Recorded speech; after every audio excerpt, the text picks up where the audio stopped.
So luar biasa ya. Makin lama makin padat, makin lama makin banyak. Wow, gak berasa kita sudah masuk pada bagian yang kedua dari seri firman di bulan Juli. Saudara merasa gak sih kayak waktu itu berjalannya cepat sekali?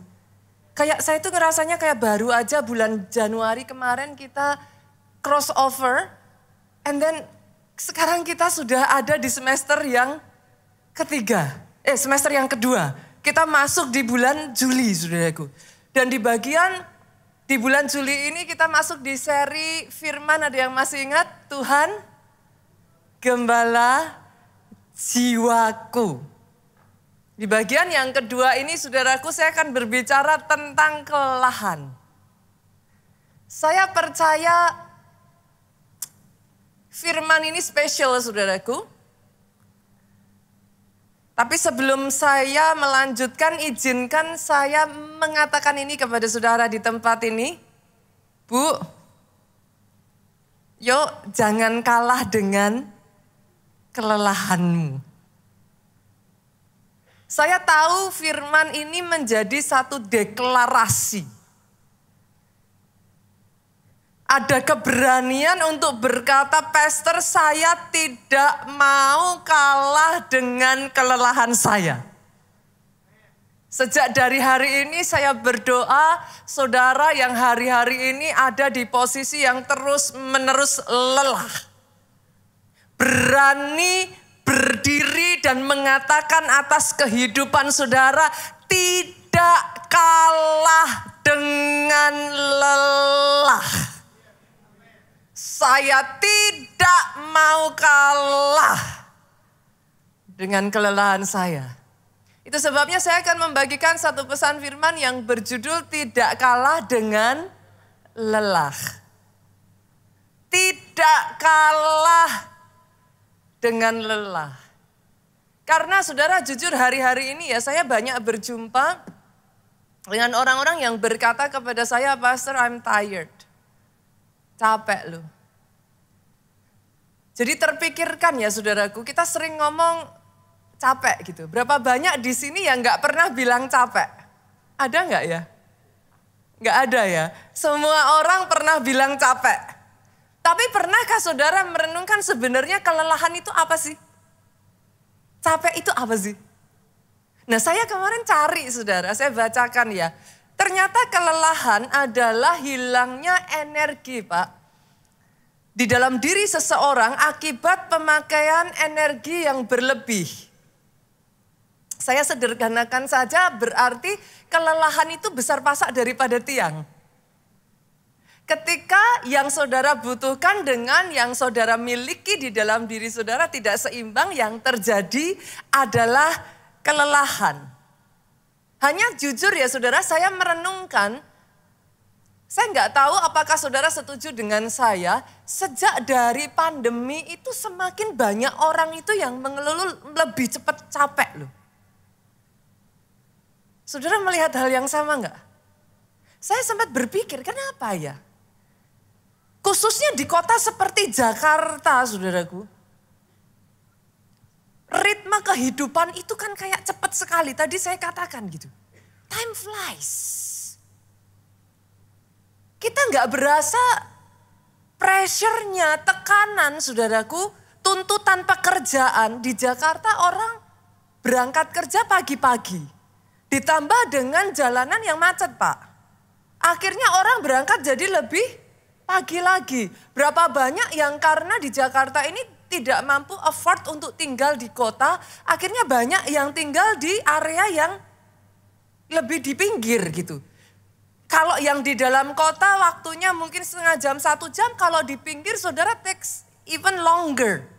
Di perjalanan transportasi saudara. Pulang malam saudaraku, saudara sampai di rumah itu udah kayak yang apa? Kalau orang Jawa bilang tekor gitu saudara. Udah habis. Tenaganya udah gak ada gitu. Saya pikir-pikir lagi kenapa bisa begitu ya? Ternyata kalau kita mau menyadari saudaraku, kalau saudara memperhatikan dengan majunya teknologi ini, seolah-olah sekarang kayak sudah tidak ada batasan. Persaingan jadi lebih ketat. Orang tuh jadi bersaingnya udah nggak yang, kalau tadinya saudara ya di satu negara, sekarang udah nggak bisa. Kita harus berhadapan dengan persaingan global saudaraku. Dan tidak heran banyak orang terjebak di dalam kelelahan. Yang saudara paling gampang lihat, kelihatan mata ya saudara, kelelahan fisik. Seharian saudara beraktivitas seperti itu ya nggak heran lah kita fisik juga bisa capek. For a short period of time it's still okay saudaraku. Tapi kalau saudara panteng terus ya saudara terusin aja kayak begitu ya batas tertentu nggak akan mampu. Tapi menurut saya saudaraku ada yang lebih berat loh dari kelelahan fisik. Saya rasa saudara tahu. Lelah mental, capek jiwa. Itu lebih berat loh. Saya tuh pernah berjumpa ya saudaraku dengan seseorang yang datang kepada saya harus berhadapan dengan hutang piutang. Saya berjumpa dengan orang yang sama, saya berjumpa pada saat dia ketemu dengan saya, jujur saya kaget loh. Itu tangan sampai tremble loh Pak. Saya melihat dari wajahnya itu kayak wajah orang yang kayak terpukul kalah gitu. Dari raut wajahnya, dari body language-nya kita sudah bisa ngelihat ini kayak orang yang udah capek sekali. Dia bercerita kepada saya bagaimana dikejar-kejar penagih hutang saudara. Dipermalukan di tempat kerjanya. Dia ngomong sama saya, Pastor gimana kalau nanti aset saya harus disita. Bagaimana saya harus menghadapi masyarakat. Saya tuh bisa melihat di matanya itu kayak mau mandang saya aja tuh gak bisa saudara. Saya kalau lihat gitu tuh rasanya di hati itu apa? Tapi hari ini saya berdoa ya saudaraku ada orang-orang yang bangkit dan mengatakan Pastor saya tidak mau kalah dengan lelah. Karena sedih saudara, kadang ngeliatin bagaimana saya berjumpa dengan orang-orang yang harus berhadapan dengan masalah kesehatan. Bolak-balik rumah sakit terus. Sampai dia tuh ngomong sama saya kayak gini, Pastor, kayaknya minum obat gak ada bedanya deh. Udahlah, saya capek, mesti minum obat terus, tapi gak ada hasilnya. Sembuh juga enggak. Ini diselesaikan, muncul yang lain lagi. Kayak akhirnya capek. Dia ngomong capek loh Pastor. Dan bukan hanya capek di satu titik tertentu udah kayak frustrasi. Pernah ketemu saudaraku. Kayak udah frustrasi mau diapain lagi. Don't know what to do saudara. Saya duduk dengan beberapa orang konseling dengan saya masalah pernikahan. Saya tahu mereka orang-orang baik loh saudaraku.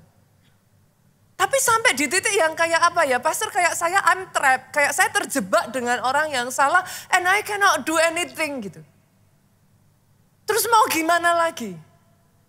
Hari ini yang saya ingin katakan ya saudaraku, saya berdoa melalui firman ini ya. Saudara bisa melihat semuanya itu dan saudara berani berdiri dan berkata, I will not lose. Aku tidak akan kalah. Karena kalau saudara renungkan, itu kalau dilanjutkan ya saudara dalam jangka pendek, saya yakin kita nggak bisa bilang nggak pernah capek ya. Siapa orangnya yang nggak pernah capek gitu kan. Menurut saya kelelahan itu juga wajar in a certain degree ya. Tapi kalau saudara lanjutkan itu dalam jangka panjang, itu bukan hanya kelelahan ya saudara, sampai burnout. Pernah dengar istilah burnout saudara? Burnout itu dalam bahasa Inggrisnya artinya hangus. Terbakar habis gitu. Itu satu kondisi di mana orang itu sudah habis-habisan, capek, lelah, mentally, secara kejiwaan dan physically. Itu orang sampai burnout. Dan keadaan yang burnout seperti ini, saudaraku, kalau dilanjutkan lagi, kenanya biasanya tubuh gak akan berbohong. Saudara akan mulai menemukan jenis-jenis penyakit yang aneh. Gak ada angin, gak ada hujan, pusing aja. Kok dicari gak ketemu penyebabnya. Entah gimana perut sakit, kan itu udah langganannya begitu sudah. Kayaknya itu sudah kayak apa, kalau orang bilang hopping gitu sudah. Nanti kalau sudah datang lagi, nah ini saya juga menemukan saudaraku. Beberapa kali ketika saya juga mengalami hal yang sama, kulit kita jadi lebih sensitif. Entah gimana yang tadinya oke, kayak gatel-gatel, kering. Kayak kulit itu jadi kayak peka sekali. Jadi ternyata jangan lupakan ini loh saudaraku. Tuhan itu menciptakan manusia sangat unik. Antara roh, jiwa, dan tubuhmu itu keterkaitan satu dengan yang lain, saudara gak bisa pisahkan. Jadi jangan kira kalau mental saudara burn out, itu tubuh saudara gak bereaksi. Yang sensitif bukan hanya jiwanya, kulit ikut sensitif saudaraku. Saudara mengerti yang saya maksudkan? Tapi hari ini saya mau bawa kabar baik buat saudara.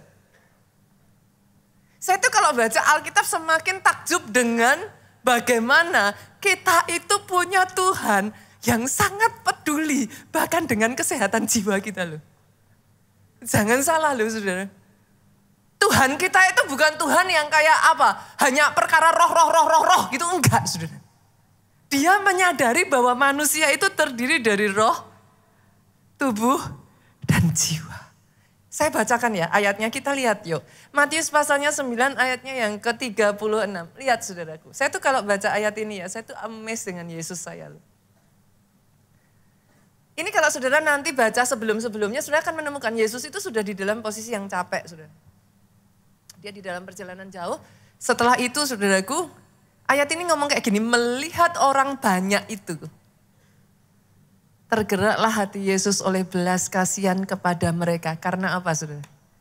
Mereka lelah dan terlantar seperti domba yang tidak bergembala.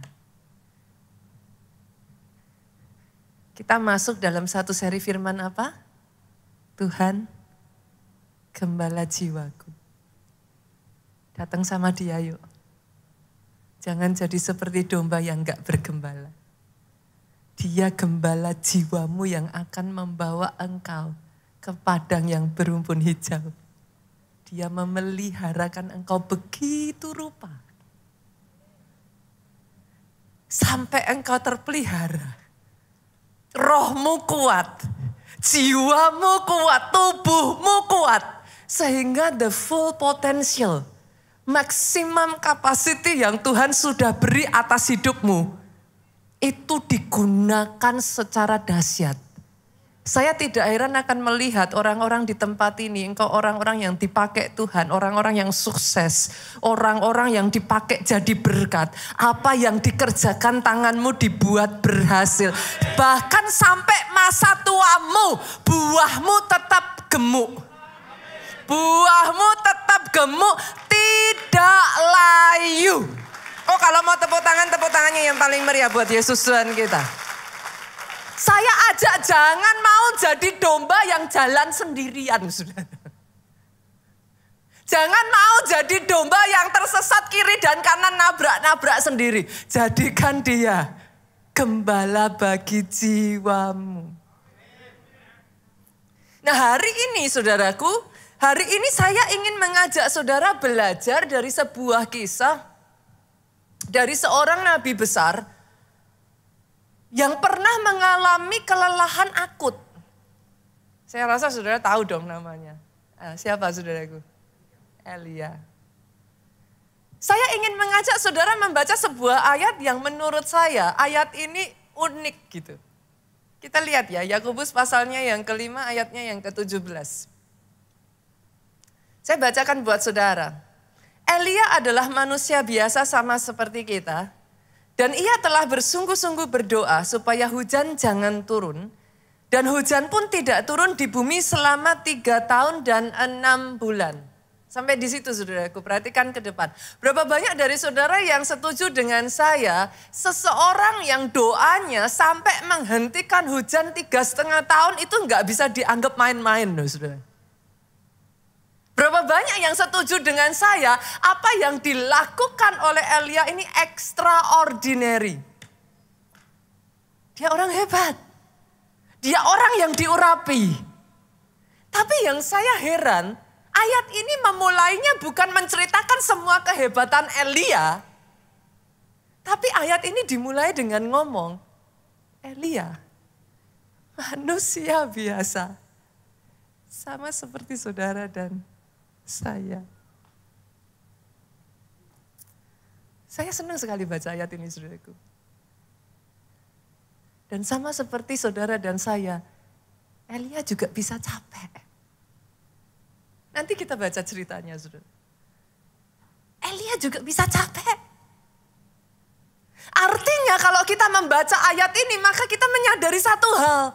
Enggak ada orang yang kebal capek. Semua orang selama dia masih manusia, dia bisa capek. Jangankan Elia, Yesus bisa capek. Saudara nanti kalau lihat ya, pada saat dia jumpa dengan wanita di sumur, wanita Samaria. Masih ingat kisahnya? Ayat itu mengatakan Yesus tuh kondisinya letih. Yesus bisa capek. Nah, yang ingin saya bawa saudara hari ini adalah supaya saudara memahami, oke, capek itu adalah reaksi normal. Tetapi saudara aware ketika saudara dalam keadaan capek, apa yang bisa terjadi? Jangan sampai saudara enggak aware, akhirnya pada saat itu terjadi, saudara dihantam dan saudara tertunduk kalah gara-gara capek. Mari saya ajak saudara melihat dan sadari. Senggol kiri kanan, tubuh juga perlu dirawat, saudara. Senggol kiri kanan lagi, sayangi dirimu sendiri. Sayangi, dirawat saudaraku, dijaga, disayang. Saya ngerti nggak gampang, saya paham, bahkan saya ngomong seperti ini, firman ini untuk saya sendiri. Hidup di kota seperti Jakarta gini tuh saudara, dengan persaingan yang begitu ketat ya, kita akan terpicu untuk terus Pak, mau gimana? Tapi hari ini saya berdoa firman membukakan kepada saudara, waktu kau capek, waktu kau lelah, apa sih yang terjadi? And let's be aware of it. Kita buka ya ayatnya ya saudara, kita lihat ya. 1 Raja-Raja 19 ayatnya yang ketiga sampai 4. Apa sih yang terjadi pada Elia pada saat dia capek? Ayat 3 yuk, nanti kita baca, kasih tanda di situ ya saudara. Saya akan baca perlahan supaya saudara bisa melihat dengan jelas. Kita baca sama-sama 2, 3. Maka takutlah, ianya siapa? Elia. Saudara menemukan keanehan gak dari ayat ini? Saya tuh paling senang kalau membaca firman itu berlambat-lambat. Direnungin. Saya menemukan ayat ini aneh loh. Maka takutlah Elia. Berapa banyak dari saudara setuju dengan saya? Seseorang yang berani menghadapi sebuah bangsa yang besar, menantang 450 Nabi Baal, kayaknya gak cocok disebut sebagai seorang penakut. Setuju dong? Itu sebabnya buat saya ayat ini aneh. Certainly Elia tuh bukan seorang penakut, saudaraku. Kalau dia seorang penakut, dia nggak akan maju melawan 450 Nabi Baal, garis bawahi kata seorang diri. Alkitab mencatat ya saudara, berapa kali Elia itu dikejar-kejar oleh Ahab. Kalau saudara buka ini nanti dibantu ya dari multimedia cepat aja. Dari 2 Raja-Raja pasal 1 kalau saudara mau lihat ayat itu mengatakan bagaimana Elia dikepung 50 prajurit. Dia nggak takut saudaraku. Mungkin boleh dimunculkan ayatnya. Pada saat dia dikepung oleh 50 prajurit, alih-alih takut saudara, Elia berdoa supaya api turun dari langit. Itu 50 prajurit habis. Enggak ada takutnya. Tapi pertanyaannya jadi aneh. Kenapa kok Elia bisa takut? Seorang yang sudah menghadapi 450 Nabi Baal seorang diri. ketakutan oleh perkataan dari seorang wanita. Siapa namanya, saudara? Isabel. Gak masuk akal kalau buat saya, saudaraku. Tambahkan dengan setting zaman itu ya Pak. Zaman itu tuh wanita diperhitungkan beda dengan pria loh. Bagaimana seorang Elia mengalahkan 450 Nabi Baal, gemetar mendengar perkataan seorang wanita yang bernama Isabel.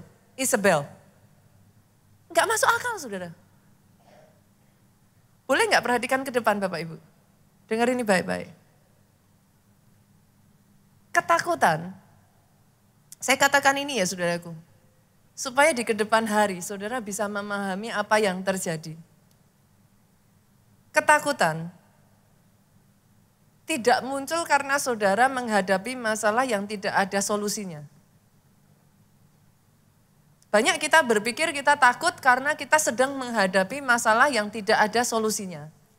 Tetapi bagaimana kalau saya balik seperti ini, saudaraku? Justru karena kita tidak menyadari kita sedang ada di dalam keadaan kelelahan. Kelelahan tadi saya sederhanakan apa? Besar pasak daripada tiang tekor, saudaraku. Akhirnya kita melihat masalah kita sebagai tidak ada jalan keluar. Sehingga sebagai akibatnya engkau takut.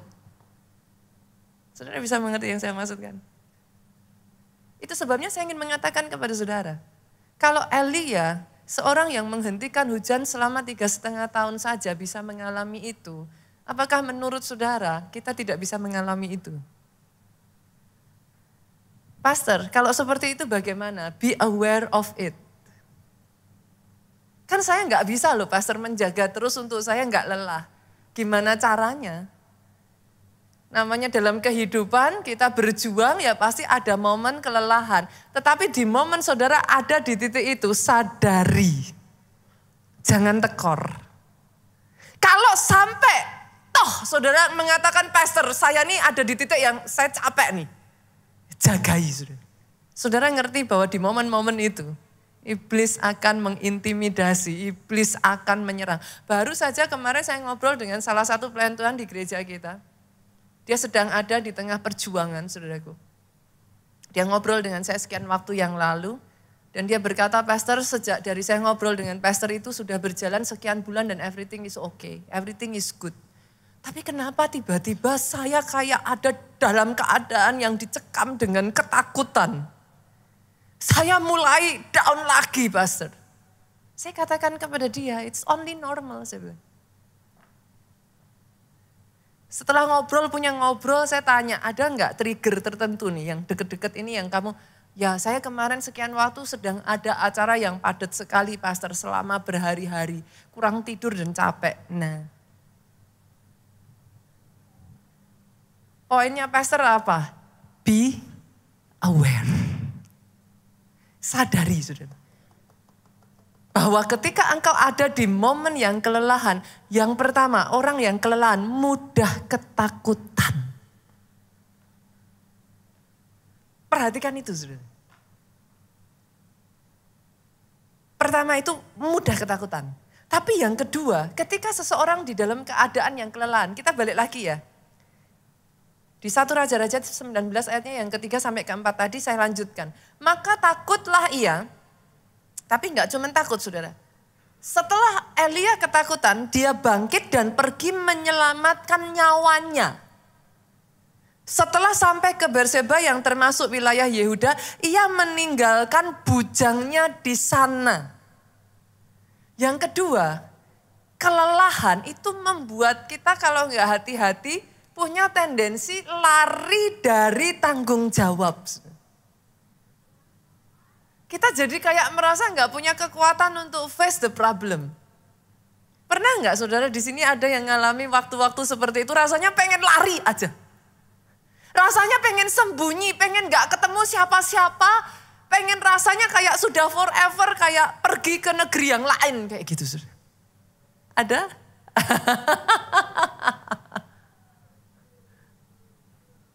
Hari ini saya berdoa ya saudaraku, jangan izinkan strategi, jangan izinkan di tengah kelelahan. Kelelahan bisa jadi biasa, tapi di tengah kelelahan jangan izinkan iblis ambil kesempatan. Karena kalau saudara lari dari kenyataan, saudara lari dari permasalahan, permasalahan itu akan mengejar saudara terus. Sama seperti Elia. Bahkan yang ketiga saudaraku, apa yang dilakukan pada saat saudara lelah, saudara? Yang ketiga, kita lihat ya. Kita lanjutkan ayatnya bagian yang keempat. Tetapi ia sendiri, Elia tinggalkan bujangnya. Dia sendiri masuk ke padang gurun sehari perjalanan jauhnya. Lalu duduk di bawah sebuah pohon arar. Kemudian ia ingin mati. Yang ketiga ya saudaraku, kalau nggak hati-hati ya, kelelahan itu membuat saudara tidak bisa berpikir dengan jernih. Ini nabi besar loh saudara. Kelelahan membuat saudara tidak bisa merencanakan dengan baik. Kelelahan membuat saudara mengambil keputusan yang salah. Boleh saya ajak masuk di dalam logika saya saudaraku.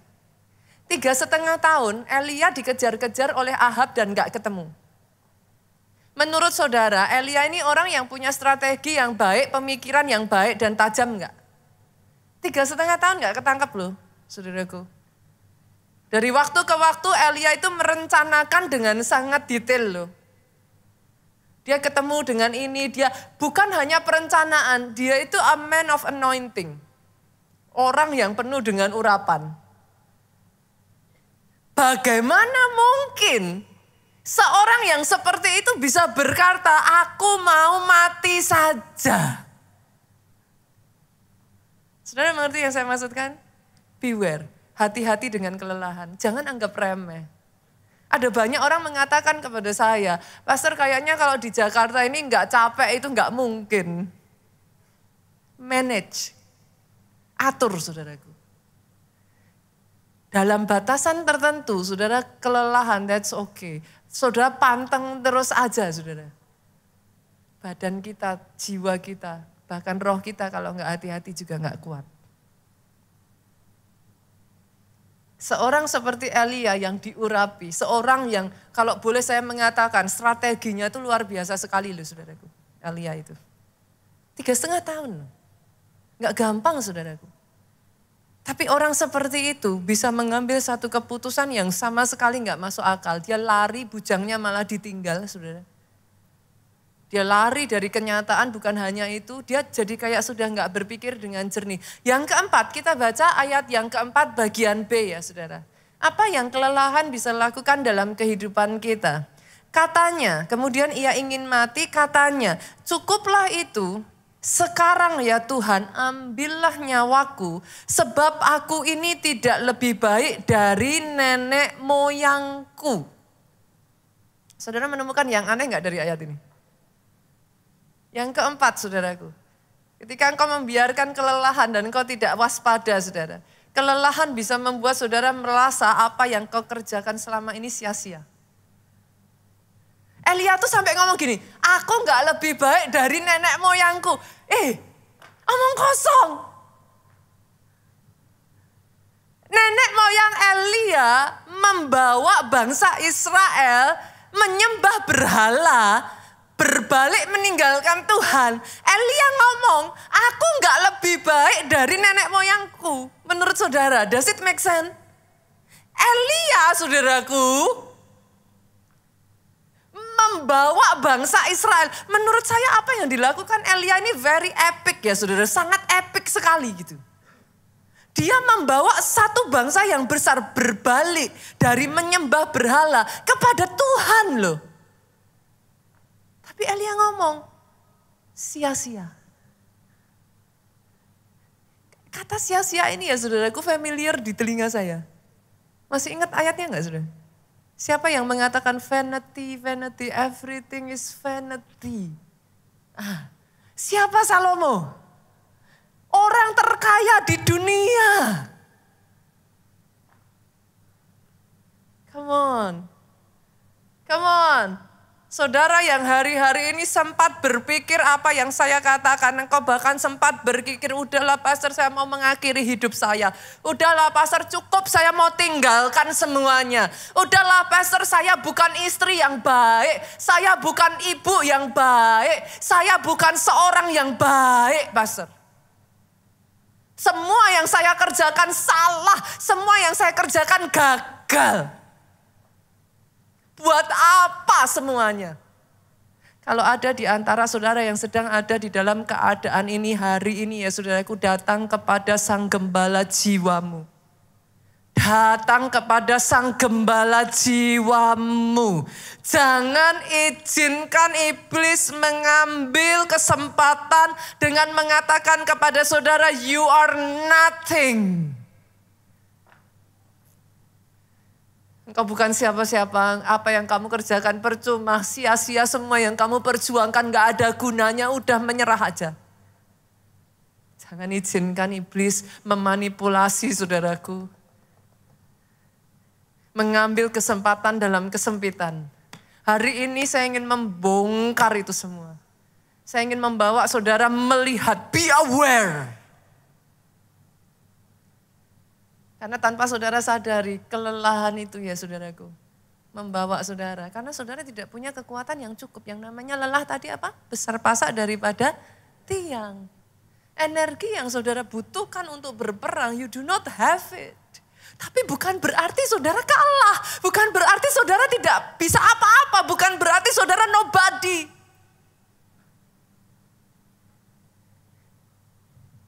Doa saya. Ada orang-orang di tempat ini yang berkata, aku tidak mau kalah dengan lelah. Aku tidak mau kalah dengan lelah. Dan yang kelima saudaraku, yang lebih parah lagi, ketika saudara kelelahan, saudara akan di-drag, saudara akan ditarik. Ayatnya yang ke-10 saudaraku, dari 1 Raja-Raja 19. Elia berkata apa? Hanya aku seorang diri yang masih hidup dan mereka ingin mencabut nyawaku. Kelelahan membawa saudara feels lonely. Pernah nggak saudara ngomong kayak gini? Semua saya pastor. Semua saya. Saya lagi.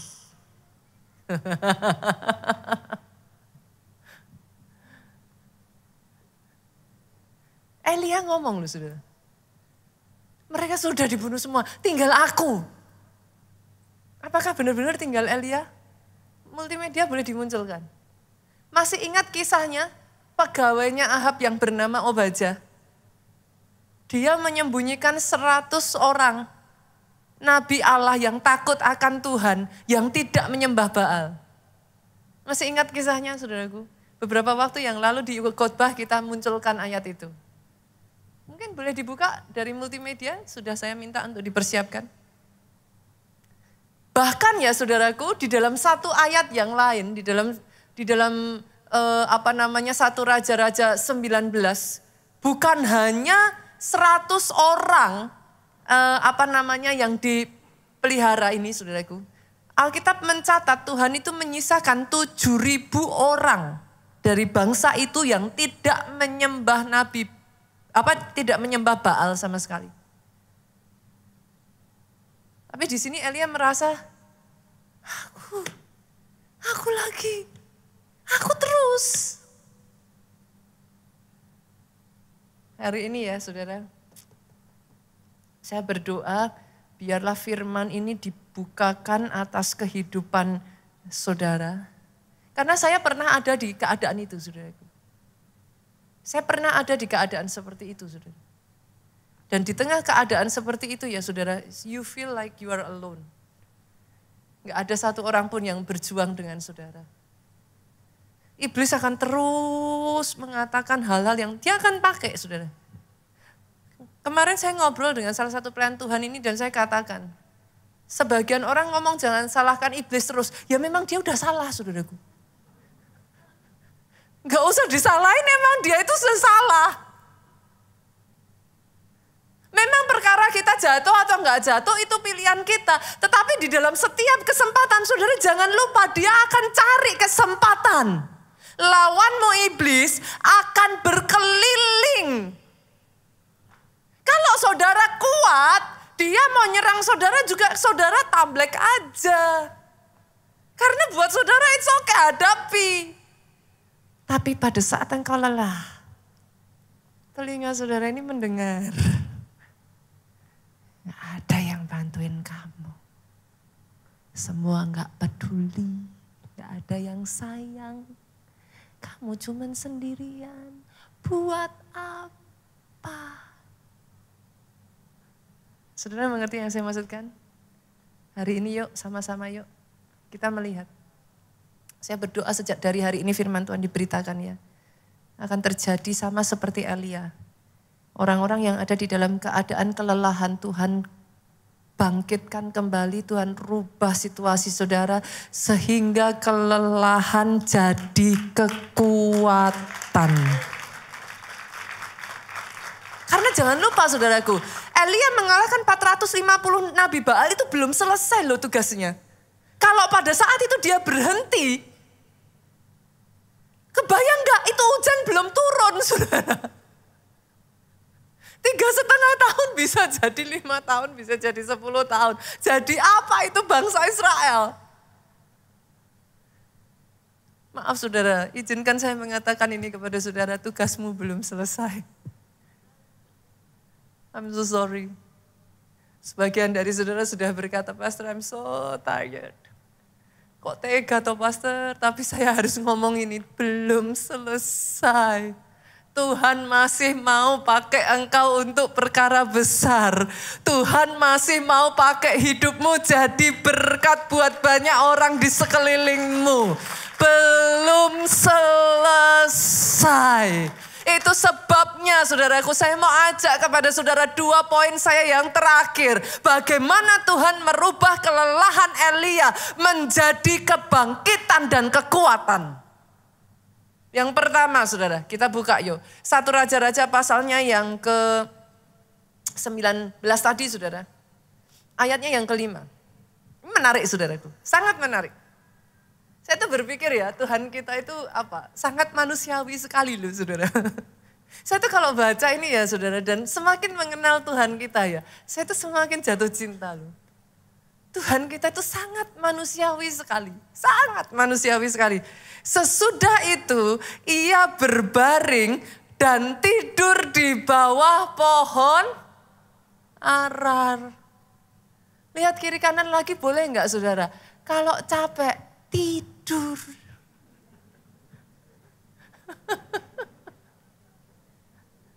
Kalau capek istirahat.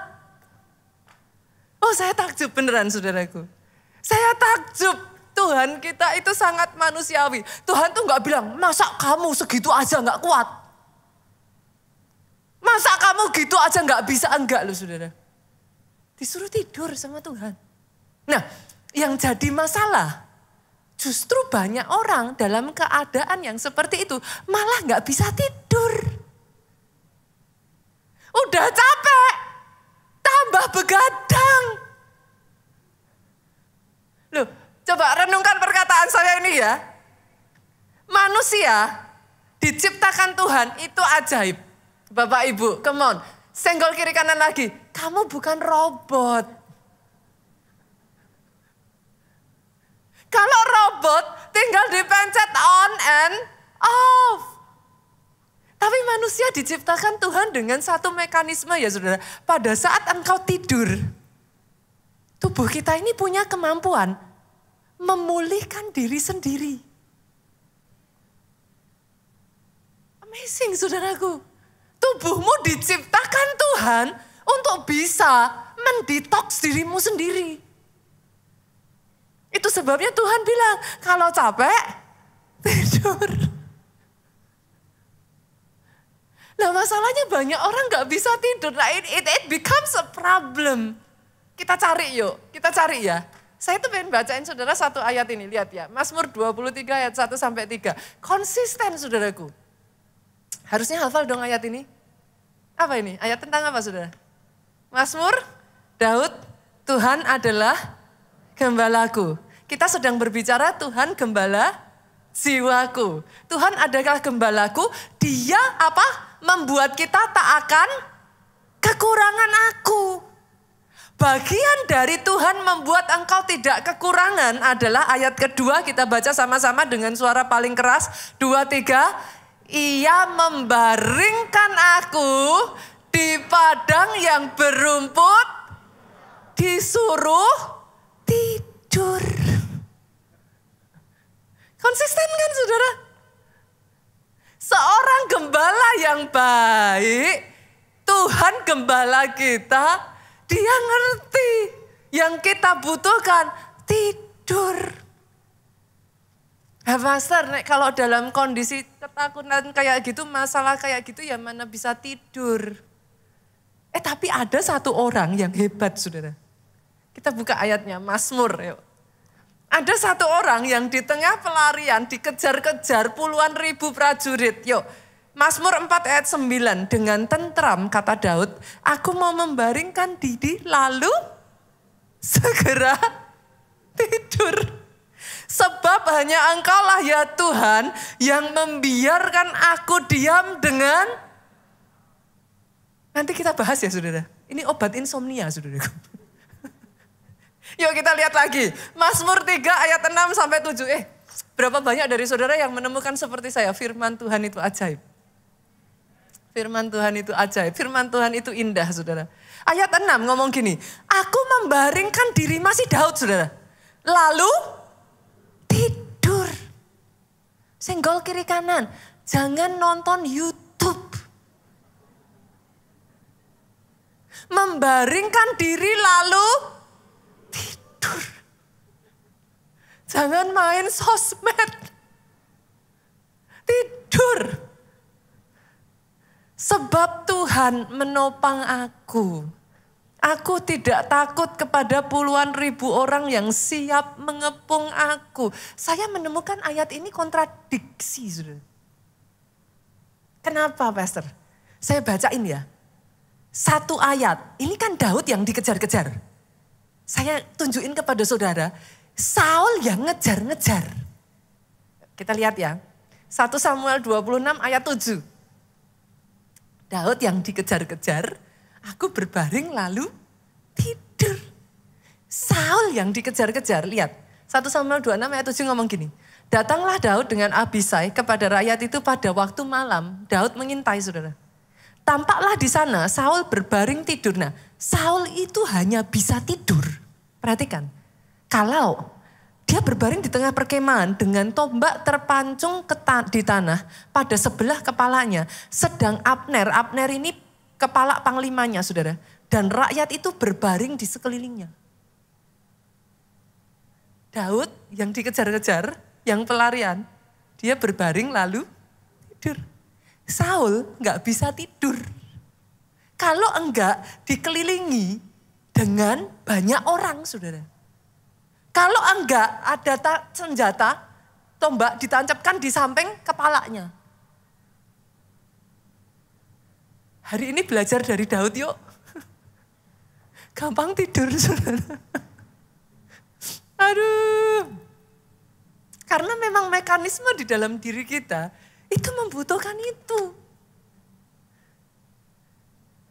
Ada bahasa Inggris ngomong kayak gini saudaraku.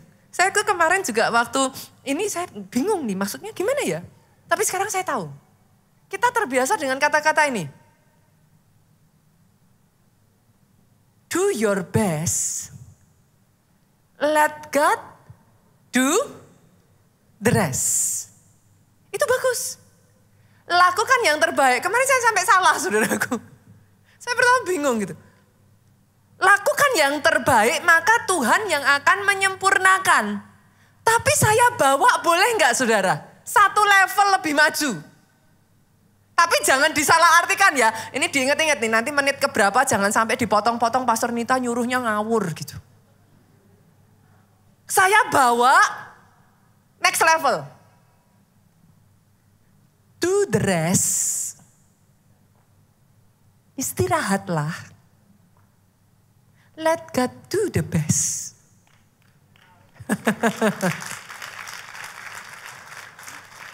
Jangan salah dipakai loh ya. Pastor Nita bilang suruh tidur. Aku gak mau kerja. Pokoknya Pastor Nita bilang tidur, nanti Tuhan yang kerja. Ayat ini saudara berlaku untuk saudara yang overworking. Kata-kata ini tidak berlaku buat saudara yang santai-santai gak mau kerja. Saya berharap kata-kata ini tidak dipakai, tidak pada tempatnya ya saudaraku. Jangan dipakai tidak pada tempatnya ya. Karena ada orang-orang yang bahkan setelah kau mengerjakan yang terbaik, engkau gak bisa rest.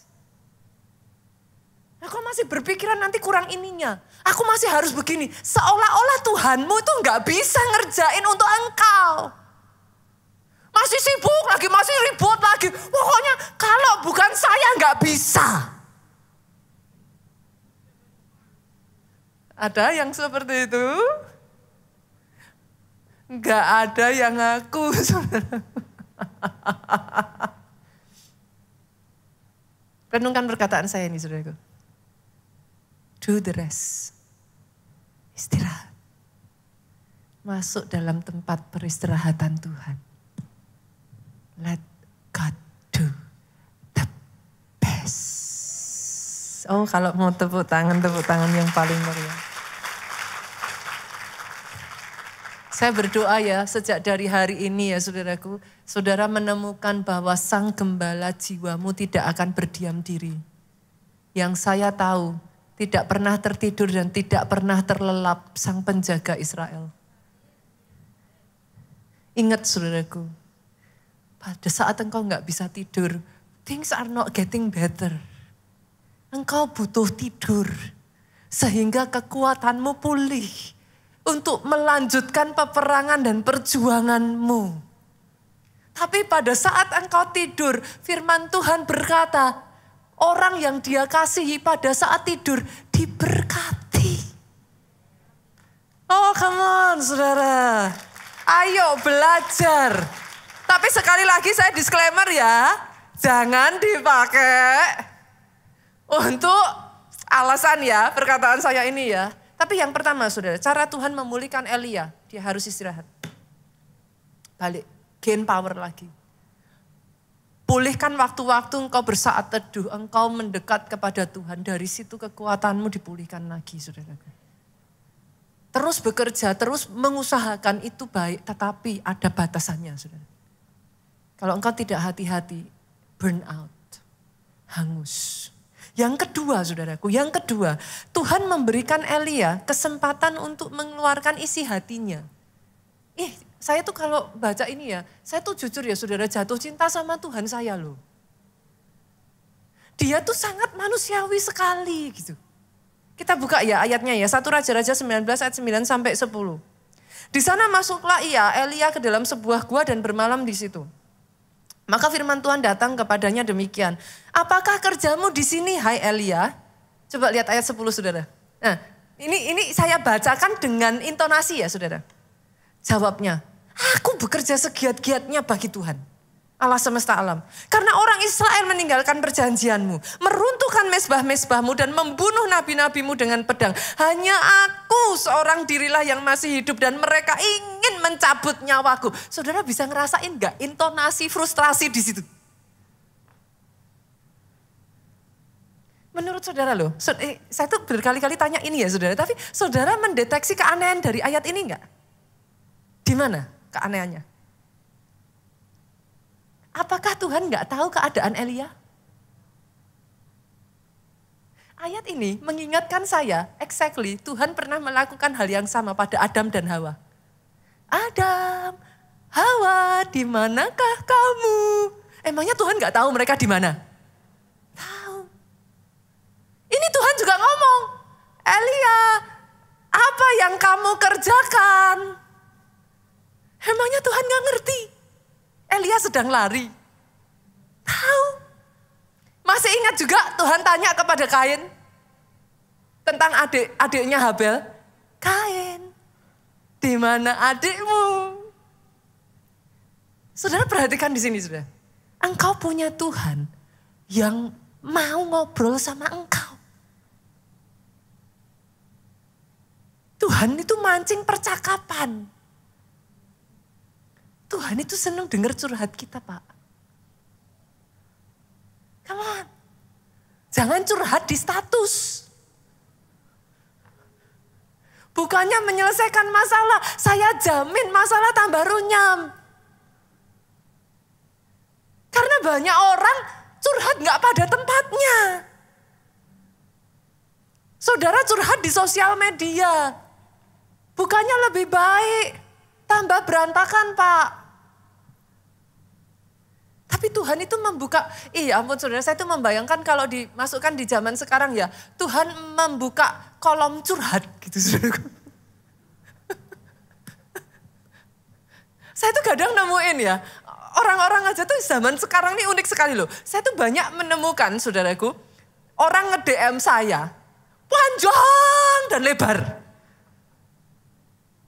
Habis saya bales DM-nya, dia bilang gini, saya nggak nyangka bakalan dibalas pastor. Lah ngapain DM saya sepanjang itu? Loh, saya tuh menemukan fenomena zaman sekarang orang itu aneh loh saudaraku. Kan sebenarnya berarti butuh curhat kan? Mau dibalas nggak dibalas, it's okay. Lah, kenapa nggak tuh curhat sama Tuhan kita? Dia niat saudaraku. Saya buktiin, dia niat. Saya buktiin ya, ayat 13, yuk buka. Kalau dia nggak niat, habis itu sudah berhenti sampai di situ. Tapi 1 Raja-Raja 19, ayatnya yang ke-13, Tuhan tanya lagi. Boleh dimunculkan multimedia.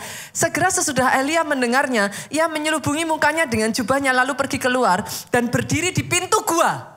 Tadi di dalam gua, sekarang sudah di pintu gua. Maka datanglah suara kepadanya yang berbunyi, apakah kerjamu di sini, hai Elia? Muncul ya, muncul, oke. Tuhan kita niat curhat, saudaraku. Manusia terbatas.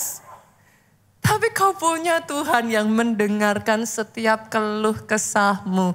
Dia tidak lelah, dia tidak direpotkan.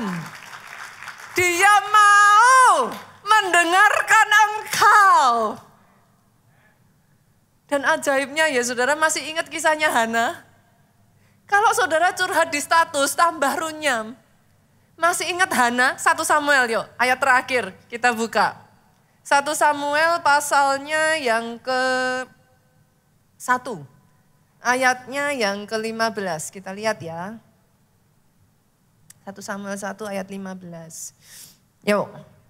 Tetapi Hana menjawab, bukan tuanku, aku seorang perempuan yang sangat bersusah hati. Anggur ataupun minuman yang memabukkan tidak ku minum. Melainkan aku mencurahkan isi hatiku di hadapan Tuhan. Ajaibnya, ketika kau curhat sama Tuhan, Dia bekerja. Tahun berikutnya di waktu yang sama, Hana mengandung baby Samuel, saudaraku. Senggol kiri kanan yuk. Banyak-banyak curhat sama Tuhan. Boleh Bapak Ibu? Banyak-banyak curhat sama Tuhan. 1 bulan ini ya saudaraku, pemain musik boleh maju ke depan. 1 bulan ini, saya berdoa ya, buat saudara yang khususnya engkau merasa jiwamu itu kelelahan, engkau merasa jiwamu itu gundah gulana, engkau merasa banyak hal yang harus dibereskan di dalam hatimu ya saudaraku. Pastikan engkau ikuti firman selama 1 bulan ini. Ajak teman-teman saudara, mungkin yang sebagian saudara katakan, pastor teman saya tuh stres pastor, bawa sini aja gak apa-apa saudara. Pastor roh teman saya sedang mengalami masalah, ajak. Karena saya percaya 1 bulan ini ya, firman ini akan berbicara, menguatkan engkau kembali. Menyadarkan kepada saudara, memberikan pengharapan yang baru. Sehingga kau di-refresh, kau diberikan kekuatan baru. Kau diberikan kemampuan saudaraku. Dan justru di dalam kondisi yang saudara ini terbatas ya saudaraku. Saya berdoa ya saudara. Ketika firman itu berbicara di dalam kehidupan saudara. Bukan hanya engkau yang dipulihkan.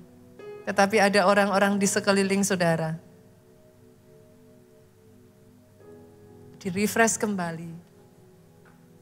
Mendapatkan kesegaran. Mendapatkan kekuatan berjalan. Dan menggenapi rencana Tuhan dalam kehidupannya. Bangkit yuk, bangkit berdiri. Kita beri tepuk tangan yang paling meriah, kita katakan. Hanya dekatlah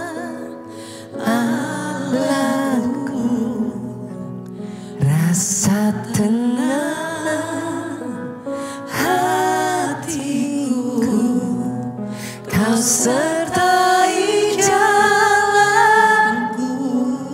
Yesus. Sepanjang hidupku. Mendekat kepada Dia kembali saudaraku. Datang kepada Dia. Hanya dekat padamu. Ada kekuatan baru. Kaulah perlindunganku. Sama-sama saudara. Angkat hatimu, angkat tanganmu di hadapan Tuhanmu, katakan, ku ingin selalu bersekutu denganmu, menikmati hadiratmu, biarkan rohmu tinggal dalam hidupku. Sungguh indah bersamamu, ku ingin selalu bersekutu denganmu. Bawa kami menikmati hadiratmu, yang sudah lama jauh daripada Dia. Biarkan rohmu kembali, saudaraku, kembali.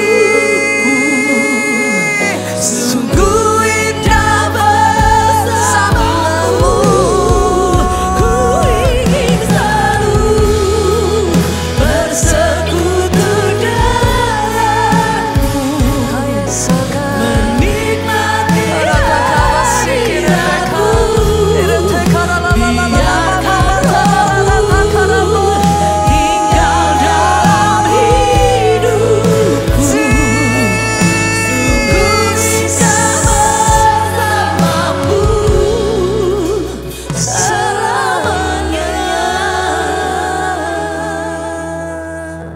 Saudaraku, sejak dari hari ini, jangan jauh dari Dia. Mendekat, berlari kepada Dia. Sebab ketika engkau berlari kepada kubu pertahananmu, benteng perlindunganmu, Dia akan menyelamatkan engkau. Dia memberikan kelegaan.